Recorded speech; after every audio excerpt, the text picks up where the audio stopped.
Have you ever wondered how you can unlock new opportunities and knowledge that can truly change your journey as an African immigrant? Then, you're in the right place. Welcome to the AIM Expert series, where we bring you insightful sessions, packed with practical strategies from top experts on topics that matter most to you. So, if you're looking to grow your career or understand the US system, then grab a chair and don't go anywhere. Now, let's get started on today's session.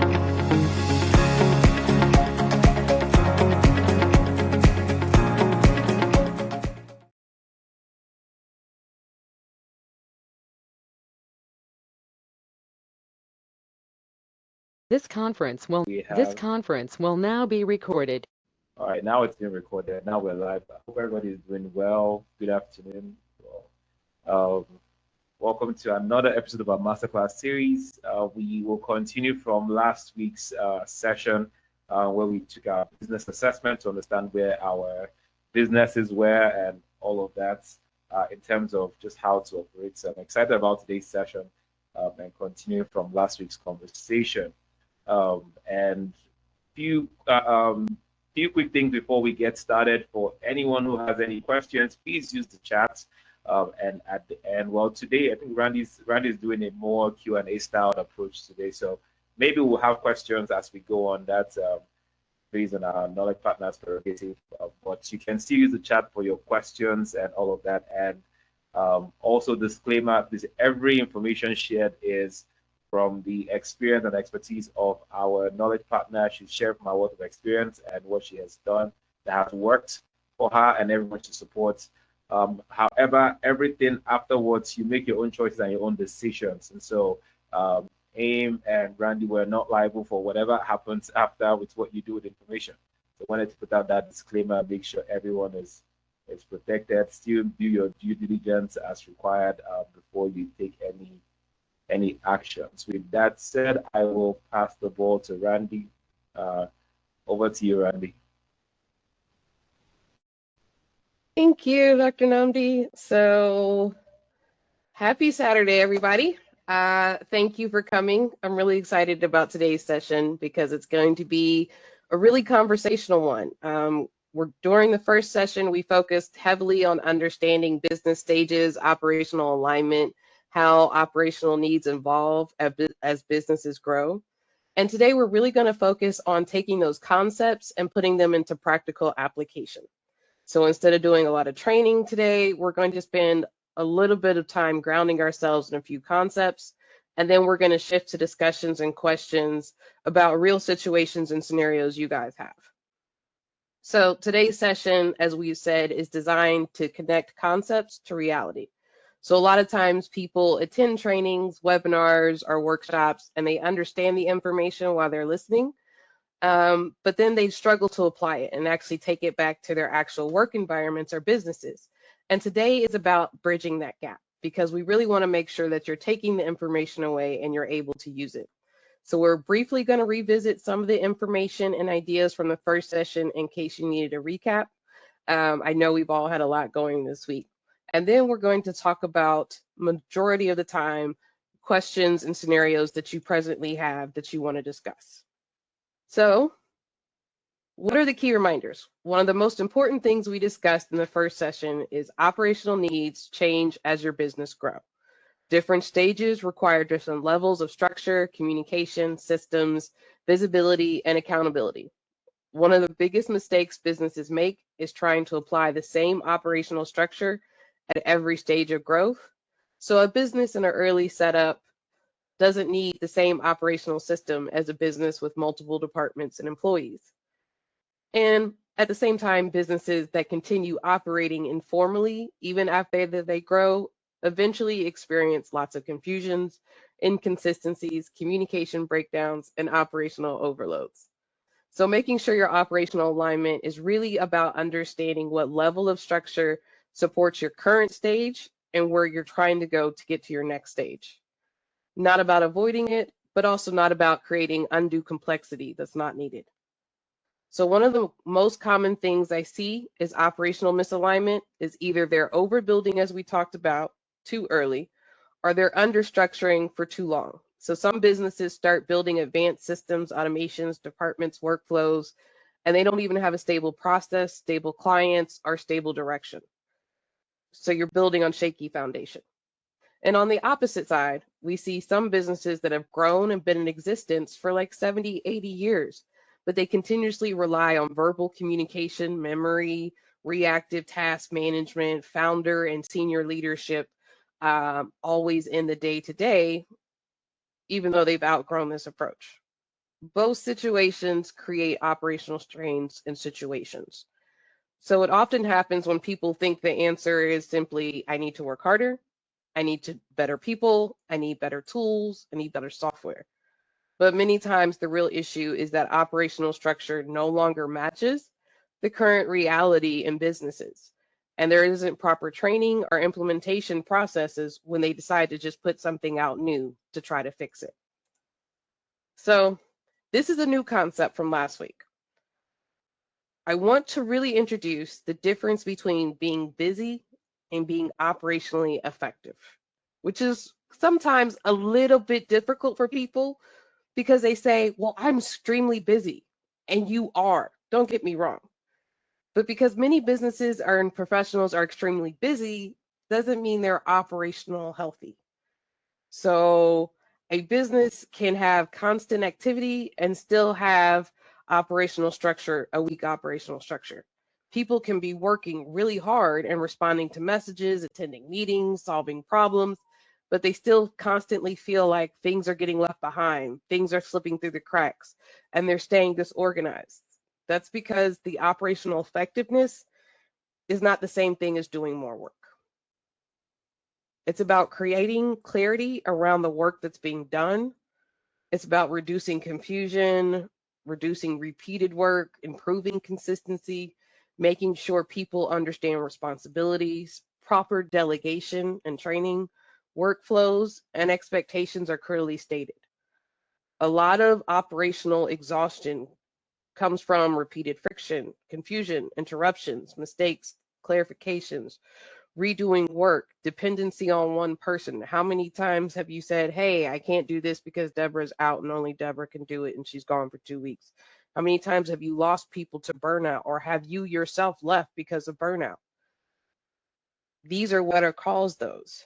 And over time, these create the operational fatigue that even when technically people are working very hard, they feel like they're not really getting a lot done. So as we move into the discussion today, I want to keep a few things in mind. First, we're going to focus on your current reality. We're not going to compare it to another company or anything like that. One of the fastest ways to create frustration is consistently comparing your business, your role, or your operational structure to organizations operating at completely different stages. Secondly, simplicity is not failure. Most people believe operations have to be extremely complicated in order to be effective, but honestly, that is actually not true, and overcomplication does just as much damage. So in many cases, the strongest operational systems are the ones that create clarity with the least amount of unnecessary complexity. And finally, remember that stable and sustainable growth happens in layers. So while we may answer one tidbit of your question to help you address the situation, please understand we're not saying this will fix your whole thing, but this is a place where you can start to pull back and do the layers. So we're not going to build it all at once, okay? And we're going to build for your current stage and your current capacity. So now that that's all clear, let's shift to the questions and discussions. So anybody here want to talk about or put in chat issues that they've had or challenges that they experiences or in their professional environment or even their business? Let me pull up chat.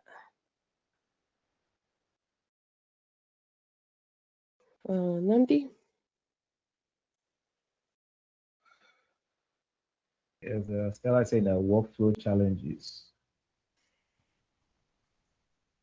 All right.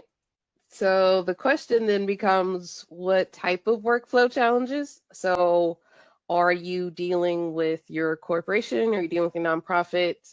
And then what size business are you talking about? Because those depend on helping understand what some of those base root challenges may be. So you can come off mic, right? Yeah. Can you hear me? Yeah. Okay, great. Because I was like, it'd be easier if they could just come off. I and know. talk. Yeah, absolutely. So I think in terms of workflow challenges, is sometimes it's easier to just get something done yourself versus having to delegate. It's like you have to always remind. I think that SOP sometimes it's great when it's reading down, but it's like imbibing that SOP values into becoming like a culture for the people in the organization, right? Because sometimes like see something, like, okay, I might as well just get it done myself and get it done without having to repeat certain things. So that workflow, I would say that's where the workflow challenges come into play that I'm referring to. Okay. So some of it, it's always easier as the founder, as the starter, to say it's easier for me and quicker for me to do it myself because you know how to do it, you've been there, you've done it. But the key thing is delegation. So while the initial investment is a little bit higher than you doing it yourself, if it's a repeated task, the long-term investment pays off. And while you may have created an SOP document, they may need a training guide or a refresher training, but also understand there's that learning curve. So you kind of have to like bear with it for a second. But if you practice it, you work on the training and implementation, usually after 6 weeks, then they become more efficient. You know, it says it takes 21 days for something to become a habit to somebody. But because somebody doesn't do it 21 days straight inside an office environment, it usually takes anywhere from 6 to 8 weeks for it to be ingrained if it's not something super simple. Yeah, you're absolutely right with the timing.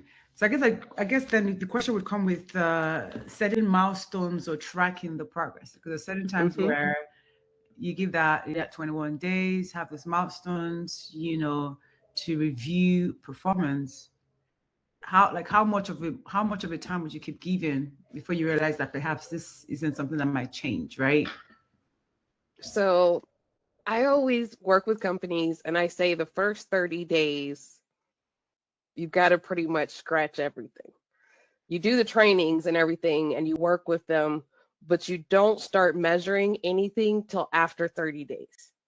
And so you can notate things. And then after the first 30 days, unless it was something really serious, that's when I have the first performance talk. Hey, this is how you did for the first 30 days. This is what you got great. This is what we need to pick up. This is what we need to expand on. And then they improve it. And then you start really monitoring and measuring. And depending on what it is and how often, that next 30 days is crucial, especially if it's for a long-term or significant role. That initial investment of saying on a biweekly basis, hey, check in on performance. You're doing really great on this. You improved this.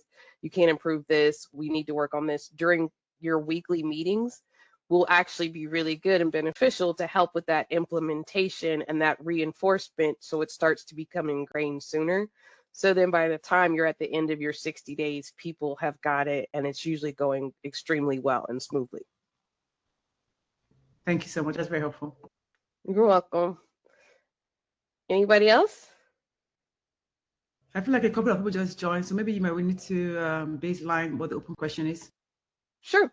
So we are basically just having a free form operations clinic. So anything that you want to ask about that are challenges, hurdles, obstacles, or things you're like, hey, I want to try to get here, but I'm trying to figure out how to do this, whether it's for your profession, whether it's for your business, whether it's for your nonprofit or community organization, it doesn't matter. So you'll see some of the topics that we talked about: workflow, team structures, if you guys have communication challenges, as if you're trying to do that, if you're going through the different cycles of team building, any things like those, scalings, documentation, systems, then it is all on the table.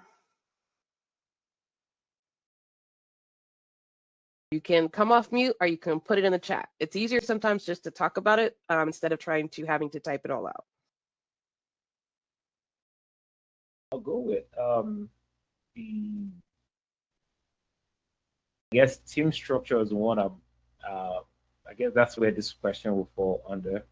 And it's at what point do you start looking to how I call it, create departments, or I guess how do you prioritize which groups I need to start building out first, versus the other one. So do I want to focus on, creating a marketing team, or, invest in marketing department versus having somebody who is an admin come on board, that kind of thing. Like, how do you decide Prioritize. on, yeah, how do you decide on what we prioritize, which of those places to invest, especially when it comes to team building, getting people or staffing for, because Okay, they so the sometimes key, always seem important, but then it's like, which yeah, one? everybody's always like, I need this, I need this, I need this, and Yeah. they're great. I hear that from clients all the time, and I'm like, we have to prioritize building departments and onboarding. Now, the key thing that's always important to understand, what stage your business is in, like we talked about, and then what is the immediate need for your department. And you can't say everything, because that's always going to be everything. But if you actually look at the data and you look at your capacity that you presently have, so you, any existing team members, you see where the hiccups are. But then the key thing other businesses forget, what can you afford to carry? So if you are struggling in sales and you're trying to decide between getting an executive assistant because you're really backlogged on admin tasks and processing client stuff, but you really need to get money in to be able to continuously afford this person for at least 90 days, then you need to go to the salesperson first versus the admin, because the admin is non-revenue generating and your immediate concern is revenue generation. If you are a nonprofit and your key thing is trying to get members, member outreach and awareness, those would be the people that you would hire first. You would cover the back end a bit, with some of the administrative tasks and team, but then you would expand the administrative team later, because your outreach people would have ideally brought in more members to bring in more funding to then take care of the costs for the admin people who are non-revenue generating. Always prioritize the revenue generating before the nice thing. No, because like I said, it depends on your industry. So for Yeah. instance, if you are a solo business owner and you are a consultant or a coach, so your business requires your expertise to make the money specifically because it's a service industry, then you would probably prioritize the administrative person, because freeing you up from doing the administrative work allows you to go make more money to support that new operational overload that you are adding, the operational costs you're adding by hiring that administrative person. So that would be where you would prioritize versus a marketing person versus a salesperson, because you could do that yourself as you've been doing it. You need the person who's in the office to free you to make more money. So like I said, it depends on the industry and depends on your stage of business. Thank you. Helpful. Any other questions? I know it wasn't clear cut, but you always do have to, because you can't do blanketed scenarios, because that's where people and businesses get in trouble, because they're like, well, I used the blanketed template. And I'm like, yeah, but that was for some completely different industry and a size Yeah. that has way more than you. So that's why it's not working for you. No one size fits all. Mm-hmm. And I think you also have to measure your, like I said, you also have to measure your strengths as a founder and where you want to channel your energies versus what you want to. Yeah, you do, because you have to admit where you're weak and where you're strong. And sometimes we as founders like to say we're invincible, we can do it everything. And it's like we really can't. There's a community, there's a team, there's a body, there's a system, because we will not build anything that sustains if you try to do it by yourself forever. All right. I do have another question. If anybody, I think Letitia. Okay, Letitia, go ahead. Letitia has a question. No, go ahead. Okay, can you guys hear me? Yeah. Yeah. Hello, everyone. Hello, Dr. Nandi. Hello, Randy. Hello. Hello, Stella. How are you? Good. How are you? Good, good, I'm well, thank you, Lucia. good. So, I'm in the very beginning stages of building my product-based business. Hmm. And one of the concerns I have is like, I've received some great information about like how I can do a survey or, like do like a meta something survey, paid ad something Hmm. where, you kind of put the thing out there and see and ask people if they will be interested in buying instead of building this whole thing and then because I like it so much and think it's really cool, doesn't mean that, other Somebody else does people, it. Right. So right, it's market research. Hmm. doing some market research. But one of the concerns that I have is putting it out there because it's a everyday thing, but just with a creative twist, right? Right. That's So it's how a like lot of new products and themes get built and done because it's like we right. take something existing, but we notice an area and a gap is missing. So Hmm. then do it. So are you worried people will steal your idea if you put it out there in a Right. survey? I'm thinking I might see it on Temu, the next day. So I'm wondering, what's the best way to do this without, or So the is best it way just to like a do it, mindset thing? Mm-hmm. no, part of it is real. Like it's a very real concept. And so the best way to do it, typically you'll find market research studies, if you're trying to identify products or things, you keep the language a little vague. So you put enough to give you the data, but you don't give your specific exact idea away. So for instance, because you and I have talked about it, some of the ideas, the wording you may say is we're doing a research on idea for a new product line of potentially cultural themed different things. Would you be interested in buying cultural based specific products, things? But then you also want to make sure you kind of have your business set up, your name and your entity. Now, you can't necessarily stop competitors. But the idea is you have and identify your differentiator. So, what makes you different in this market? Because there's going to be some already there, but what makes you different? And then you can also do some research on your customers in that industry without doing a survey to get the data to see, okay, out of party industry and party design, how many are broken down. It takes a little bit of research and a data analysis, but the research is available. And then so you could understand more about the industry, the spending trends, the life cycle, whether it's growing or declining. And that's Mm, another way to try to get some customer data without necessarily doing a survey if you want. okay. So where do I do that? Like, is there a website where you can look at those things? Um, yes and no. So there's not like a Okay. specific website that I can actually direct you to. Do you know a Boolean search? Do you know how to do that within Google? Okay. Well, it's a way that you start searching the internet and web with certain keywords and combinations.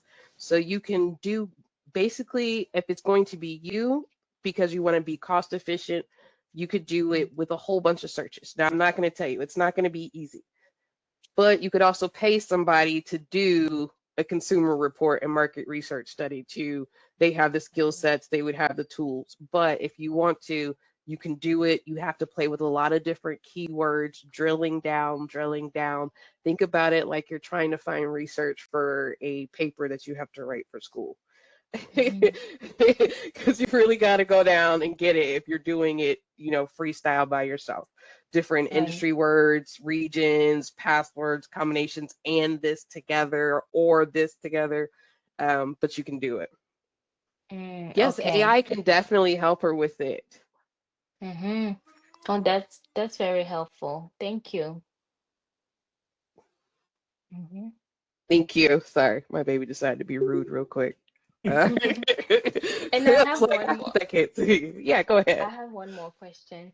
So, the other thing that I wanted to do, tied to the market research is maybe create an email list and everything. But again, I'm also wondering if I need to create a website and like put some samples out, but then that would already be like showing the thing, right? Okay, well, because you're So, product based, you're gonna have to show people. okay. That's you're gonna have to, because people are gonna want to be able to see what they're Mm-hmm. buying as a product versus a service, which they know is kind of usually intangible. So you'll Right. have to establish a product gallery. It can start off small and you can have really good descriptions of what you can do. So if you're customizing stuff, but if you already have, this is what we offer, just some sample images, that'd be great. Mm-hmm. You can build a Okay. really simple landing page, and that has it with the sales page and gallery, and then just start driving traffic. And as you increase awareness and sales, then you can make it a little bit more complex, because then you're getting the revenue back to invest in it. For sure. Thank you. So, is there like, because I don't want to just do one thing and then later on I need to start over and do the whole thing again. But maybe is there like a platform that supports landing page and also developing it into a more sophisticated website later? Yeah, there's a lot of companies and pages out there that you can utilize. Shopify is a really well-known one. People put Mm-hmm. stuff on Etsy and then they have a shop there depending on what type of metrics and setup you want to do. There's also shops like you could do a PayPal shop. Like there's a lot of Mm. different shopping stores. There's also some Afrocentric and minority ones that are are garnered toward minority products, businesses, so people already come through, which helps your increased visibility, because then you're not paying for the traffic because they already get quite a bit of traffic, so people searching you may be easier. But there's Mm. tons of platforms that allow you to start with a simple one pager and build on it. That's kind of like a Oh, normal feature right now for sales pages and e-commerce shops. okay. Well, this is very great information. Thank you, Randy. Thank you for being so generous in sharing. No problem, anytime. Hmm. All right. uh And I will have to leave a little bit soon, so if I disappear, just, you guys forgive me, but I it's will. okay. Thank you so much. Thank you for coming. Hmm. Dr. Numby, you said you had another question. Yeah. But for Leticia, if you need any help with the tech stack, there's plenty of options. I can give you ideas on the technology side. Um, to build simple Thank you so applications like much. that. So Yeah, anytime you trust his better than mine. Mine are just Yes. the mainstream ones, but I know the tech guy would have you like better. I'm like, there's so many different ones I could I couldn't so many even good tell ones. you. Depending on what you're trying to do, there's so many useful ones. And even with gathering data and just setting up something simple that can capture Google information for free. So setting up something that can walk you through how to do that yourself. And Stella put Perplexity on. It's great for research. I think that's the one AI tool that's built to do that market. So all of that. But my Thank you other so question much. I was will reach around, out. Mm. yeah, yeah, just message me anytime. I got you. The question I had was around making sure that with team support, I think that's what I was thinking about. Yeah. Um, I am big on incentives in a way to at least just to reward production, but I'm trying to figure out other ways to also encourage the team uh, to get the best. I want to be able to set up my team for success. Um, not just do work, but also um, help them with their development as well. Just so that my thought process is always every time I bring somebody on board, um, I see them becoming a leader within the organization. That's how my mind works. So building, setting up infrastructure to ensure that they're not just doing work, but also growing, and eventually becoming that leader that I see them to become. So, um, wanted to get your thought process on how to do that. Just setting up your team for success, um, long term. So they're not just a task delivery machine, but also having fulfillment, and having it like a growth track for people that come on Right. board. So there's a lot of different aspects. So one thing, of course, is always metrics, performance metrics and KPIs, not as a form of punishment, but as a way for them to understand what they're working towards Yeah. and how what their individual work or their teamwork actually helps the organization, helps the growth or the company. Sometimes it helps people feel a sense of accomplishment and things that they can achieve. Outside of that, it's also coaching to help them understand so they don't feel bad when they're not meeting them and ways that they can improve to meet them. And then having an idea of a training plan. Where do they want to go? What do they want to focus on? What do they want to learn? And then how can it help the actual position? And then how can it help the next stage that they're going to be as a professional? So understanding, because a lot of times companies are like, hey, these are the trainings you're going to learn. But that doesn't necessarily mean that's what they want to do. That's what they want to grow. It's just what they're learning because that's what you said I had to learn right now for my job, you know, but I'm not going to take it. I'm not interested, but you said I had to versus talking to people and saying, hey, okay, you're presently in this role. What is the idea? Do you want to grow or do you want to eventually work on something else? Because the thing is, you want to be able to build this so then they feel supported in their professional journey. And then, i.e., usually you can align it to somewhere in your organization for a time period for growth, because then that allows them to see, okay, I do have progression and I do have a way to grow in the ways that I want to build my skills. So, metrics, having those performance reviews, honestly, I know people only usually like to do them yearly, but we need to start, more people are doing them annually because a year changes a lot.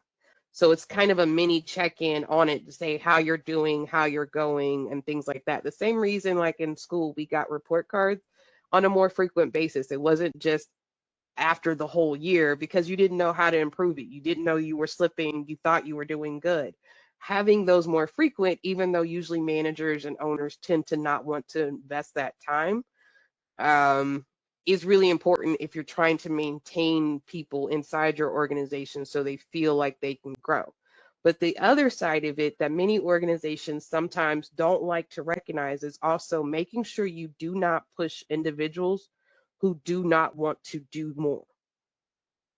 There are 9 to 5ers for a reason. There's nothing wrong with it. It is perfectly okay.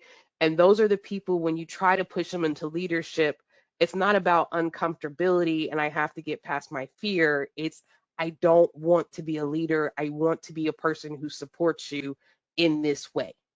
And then those are the people who will stay 20 years, 30 years, because you understand and appreciate the value of consistency and continued support that they bring without harassing them as they feel to have to be more. Because that will drive away good people just as well. If you're pushing them to do what they're not looking to, or go They're where not looking to do, and they don't want to go in that direction. They don't want to be in that spot. We're building out the KPIs, especially with the diversity of roles. Is this something that can be collaborative with? Like, I'm thinking I can sit with, okay, so this is what you do. Let's create based on our goals and your role. Let's create this KPIs joint to measure success or to measure what these are the goals we are. And then after you guys get them situated, you do a training. Remember, here's where we are. These are the definitions. Here's the frequency of reporting. This is how we're tracking it. This is the initial performance we're trying to do because it's new. But then by year 2 and by year 3, this is what we agree we're trying to grow to. So that helps with the implementation, that helps with training, and it helps as a continuous refresher for them to be like, okay, this is what I'm working towards, and I know how this work ties to the bigger picture and how I'm making a difference.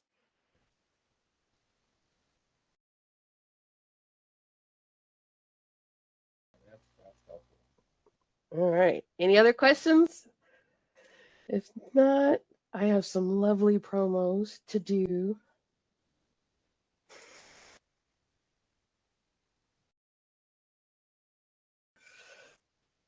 Go ahead.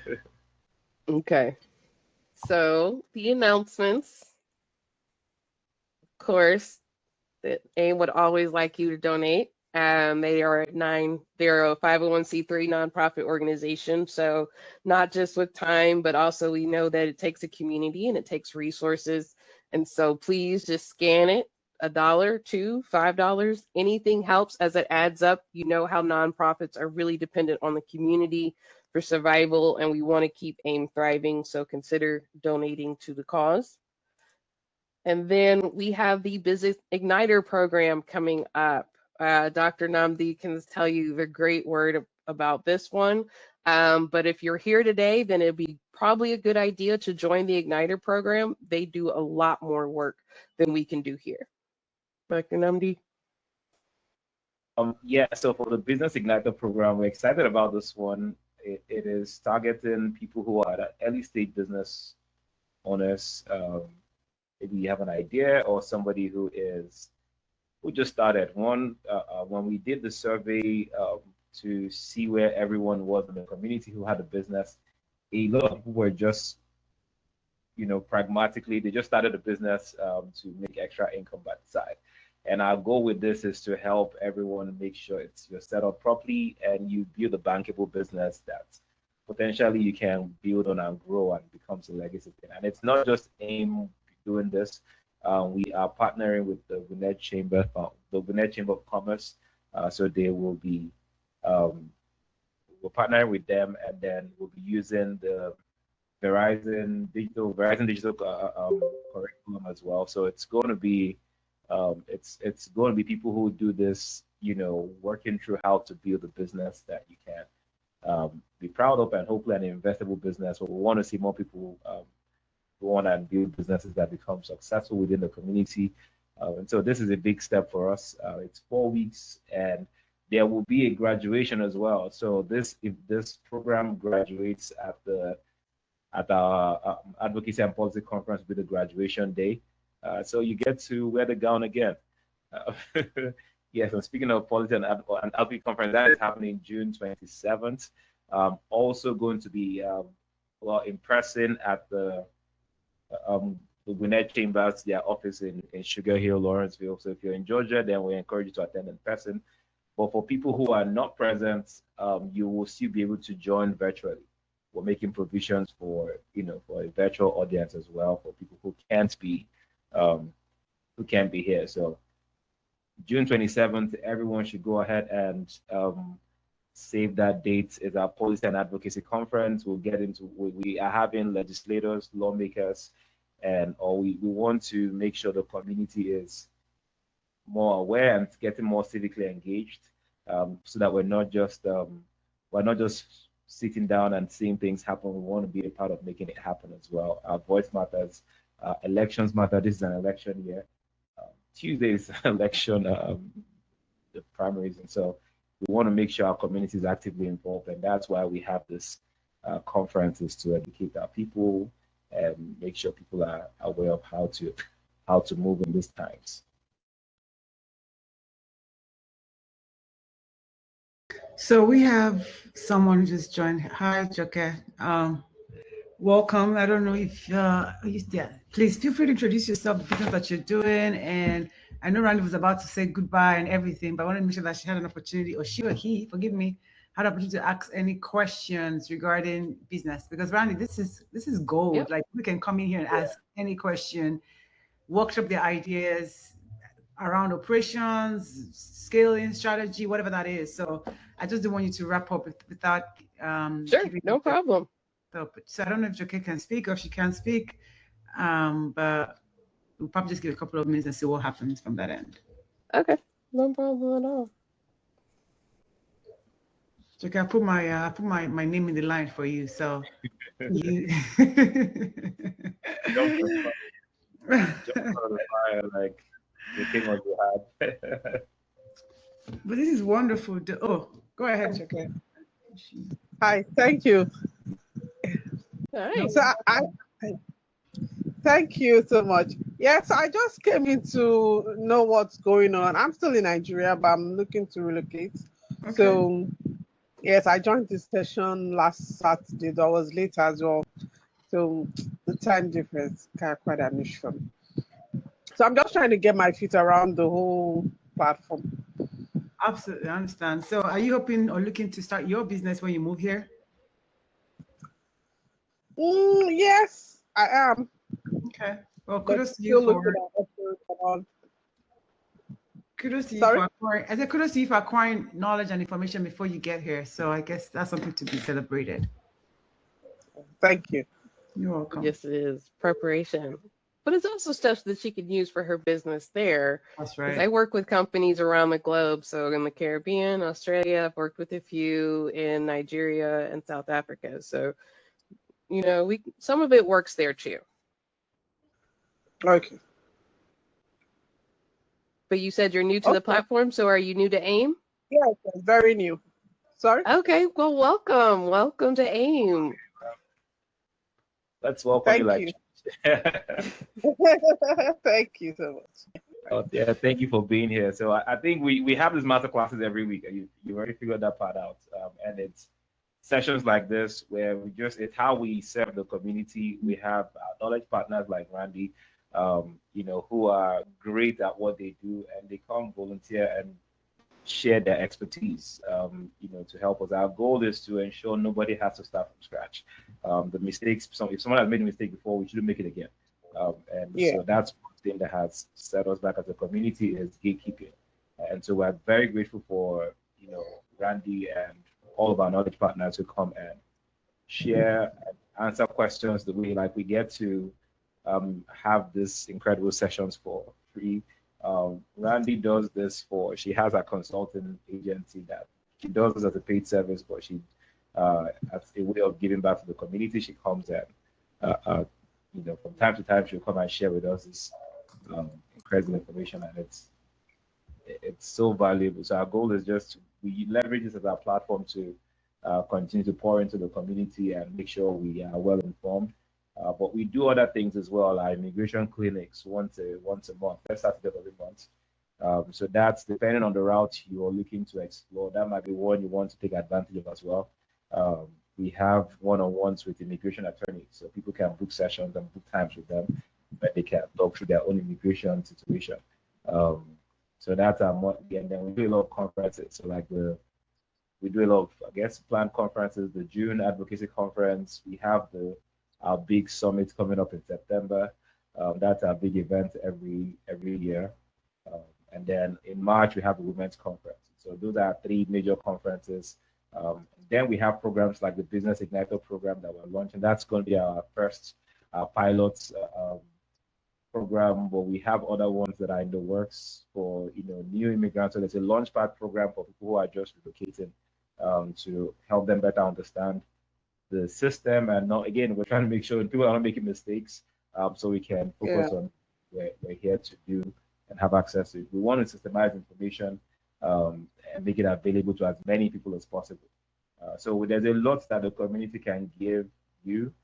So please feel free, ask questions, immerse yourself. If just whatever you need to know, just if you're on the WhatsApp group, use that, ask questions, and yeah. All right. Thank you so much. You're welcome. I'll definitely take advantage of all that's available. Yeah, you're welcome. Welcome. We're rooting for you. Thank you. All right. Thank you so much, Ryan. This is very helpful. Thank you, AIM, for putting together. Thanks, Randy. No problem, First Lady. Stuff as well, so people know what to do. This is going to be being recorded. So. You're breaking. We can't really hear you. Yeah.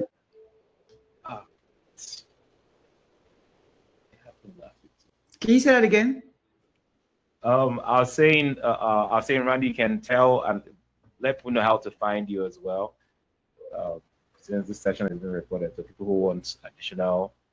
How people can find you? Yeah. You can find me on LinkedIn, Randy Hooker. You can find me on Facebook, Helper Consulting Services. We are also on Instagram, Helper Consulting Services.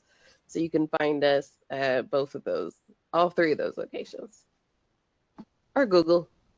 We show up. Okay, all right. Thank you. I'll do that. You're welcome. All right. All right. Well, I think this is a good place to wrap it up today. Randy, thank you again so much. Thank you everyone for joining. We will have this is our first drive with this new GoToMeeting. So we're going to keep using this one. This is probably going to be our home for masterclasses going forward. We'll continue to tweak and adjust until we have it perfect. So we will be consistent with this one until we get very used to how it works. But thank you all so much for being there with us to navigate this transition. And we're excited for, again, the Business Igniter program. Any business people, founders that are looking to get started, we want to finalize on who is going to be in the program. But we have everything is almost set to go. We have a few more things to confirm, and then we should be ready. But thank you all so much. Please enjoy the rest of your Saturday. Randy, thank you very much again. Thank you. Bye, everyone. Bye, everybody. Ella, stay for a second. Myself? Bye.